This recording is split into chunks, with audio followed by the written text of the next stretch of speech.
हिंदू धर्म का ही एक हिस्सा है और उन्हें इससे अलग नहीं किया जा सकता।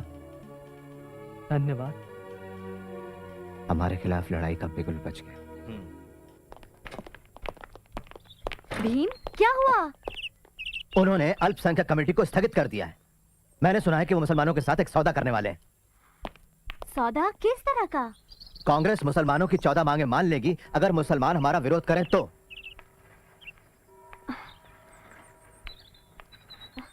मेरी कुछ समझ में नहीं आता। तुम्हें जरूर कोई गलतफहमी हुई है। वो इतने बड़े संत माने जाते हैं, वो तुम्हारे साथ नाइंसाफी नहीं करेंगे। संत? वो एक मंझे हुए राजनेता है फैनी। कोई रास्ता नहीं बचता तो मिस्टर गांधी फिर षड्यंत्र करते हैं।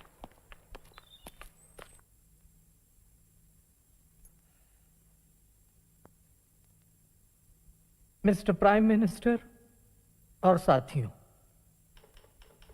मुझे बड़े दुख के साथ ये घोषणा करनी पड़ रही है कि हम सांप्रदायिकता के प्रश्न पर आपसी बातचीत के द्वारा किसी निर्णय पर पहुंचने में असफल रहे हैं।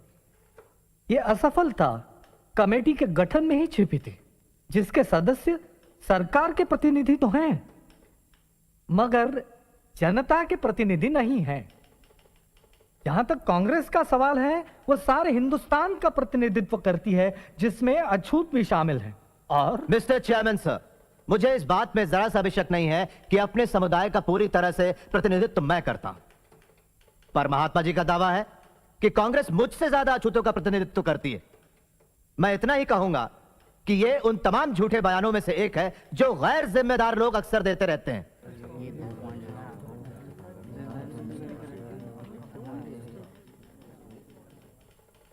ऐसे टेलीग्राम पिछड़ी जातियों के लोग मेरे पास देश के कोने कोने से भेज रहे हैं। उनका कांग्रेस के आंदोलन पर बिल्कुल भरोसा नहीं है और वे कांग्रेस कार्यकर्ताओं के काम के तरीके का विरोध करते हैं। मैं एक और बात बताना चाहता हूं मिस्टर प्राइम मिनिस्टर, कि अछूत वर्ग हिंदुस्तान में सत्ता परिवर्तन के लिए शोर नहीं मचा रहा है, लेकिन अगर यह हस्तांतरण होता है तो सत्ता सिर्फ कुछ लोगों के हाथों में, विशिष्ट वर्गों में या किसी खास दल के कब्जे में नहीं होनी चाहिए। उस सत्ता में सारे समुदायों की सही साझेदारी होनी चाहिए।